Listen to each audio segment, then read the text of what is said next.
নমস্কার বন্ধুরা, আমিও বাঙালি রান্নাঘর থেকে সকল বন্ধুদের জানাই শুভ নববর্ষের প্রীতি শুভেচ্ছা অভিনন্দন। আর একটা নতুন রেসিপি আপনাদের মাঝখানে শেয়ার করতে চলেছি, সেটা হচ্ছে দেশি ট্যাংরার পোস্ত। তাহলে চলুন দেখে নেওয়া যাক আজকের রেসিপি। এখানে একটা পাত্রে আমি বেশ কিছুটা পরিমাণে দেশি ট্যাংরা নিয়েছি। ট্যাংরাগুলোর সাইজ দেখেন। প্রথমে আমি ট্যাংরা মাছগুলো ম্যারিনেট করে নেবো। তার জন্য দিয়ে দিচ্ছি পরিমাণ মতো লবণ, দিয়ে দিচ্ছি হাফ চামচ মতো হলুদ গুঁড়ো, আর দিয়ে দেবো এখানে সর্ষের তেল। এই যে মাছে আঁশ থাকে না, সেটা একটু সর্ষের তেল দিয়ে মাখলে তখন ভাজার সময় আর ফাটে না। ভালোভাবে এবার আমি হাত দিয়ে ডলে ডলে মাখিয়ে নেব উপকরণগুলো। একদম নতুন বছরে নতুনভাবে করে দেখাচ্ছি দেশি ট্যাংরা পোস্ত। আপনারা অবশ্যই কিন্তু যেরকমভাবে দেখাবো এরকমভাবে ট্রাই করবেন, আশা করি ভালো লাগবে।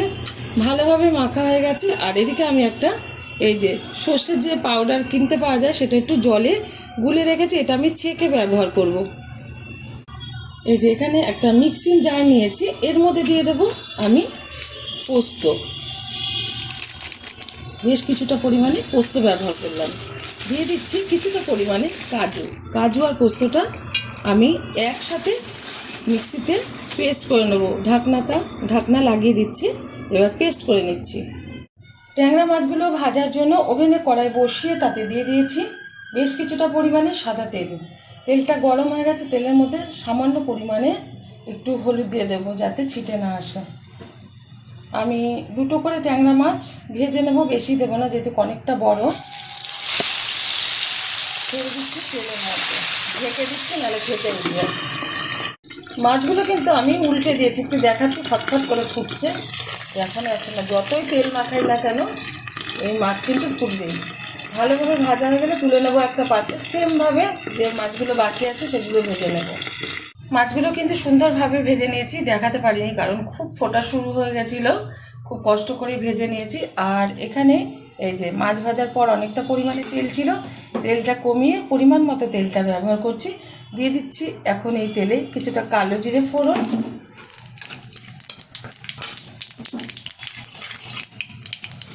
দিয়ে দেব ছেঁকে রাখা এই যে সর্ষে, আর একটা টমেটো টুকরো করে নিয়েছি দিয়ে দেবো হাফ চামচ হলুদ গুঁড়ো, দিয়ে দিচ্ছি 1 চামচ লঙ্কার গুঁড়ো, দিয়ে দেবো স্বাদ মতো লবণ। ভালোভাবে কষিয়ে নেব উপকরণগুলো।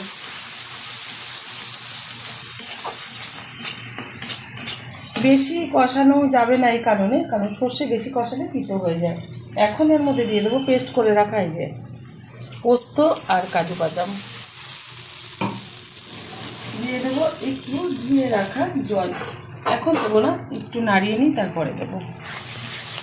নতুন বছরে নতুনভাবে কিন্তু আপনারা এই রেসিপিটা বাড়িতে করে নিতে পারেন। আশা করি আপনাদের দুপুরবেলা গরম গরম ভাতের সাথে একদম জমে যাবে।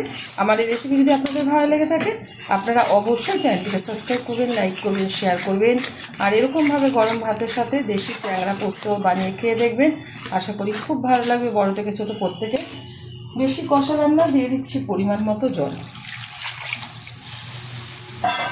কাজু আর পোস্তটা যেটা ধুয়ে রেখেছিলাম মিক্সিং জারটায় অনেকটা পরিমাণে লেগেছিলো, দিয়ে দিলাম সেটাতে একটু জল দিয়ে। ফোটার অপেক্ষা, এখন মাছটা ছাড়বো না। ঝোলটা ফোটা শুরু হলে তবে মাছটা ছাড়বো। ঝোলটা কিন্তু টকবক করে ফোটা শুরু হয়ে গেছে। এখন আস্তে আস্তে করে ট্যাংরা মাছগুলো আমি ছেড়ে দেবো।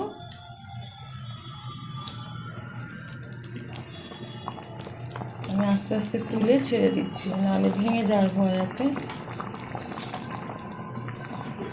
আর এত বড় বড় মাছ আপনারা যদি না রাখতে চান আপনারা ছোটো টুকরো করে দিতে পারেন। তো আমরা মাছের পিসটা একটু বড়ই করে থাকি, দেখতেও ভালো লাগে, খেতেও ভালো লাগে।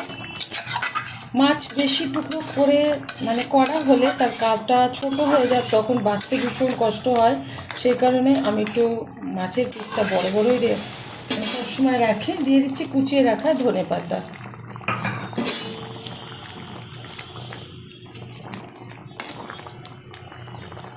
ঢাকার কোনো দরকার নেই, হাই আছে, 5 মিনিট মতো ফুটিয়ে নেব। হাই আছে, আমি 5 মিনিট মাছের ঝোলটা আমি ফুটিয়ে নিয়েছি, একটু নাড়িয়ে দিচ্ছি। খুব সুন্দরভাবে কিন্তু মাছের ঝোলটা হয়ে গেছে। এখানে বেশি ঝোল নেই, যেহেতু অনেকটা পরিমাণে মাছ, সেই কারণে ঝোলটা অনেকটা মনে হচ্ছে। এখন আমি নামিয়ে নেব, যেহেতু হয়ে গেছে। আর এটা নামিয়ে ঢেলে দেবো একটা পাত্রে, আর গরম গরম সার্ভ করব আজকে দুপুরে গরম ভাতের সাথে। দেখা হবে পরের ভিডিওতে নতুন কোনো রেসিপি নিয়ে। ধন্যবাদ।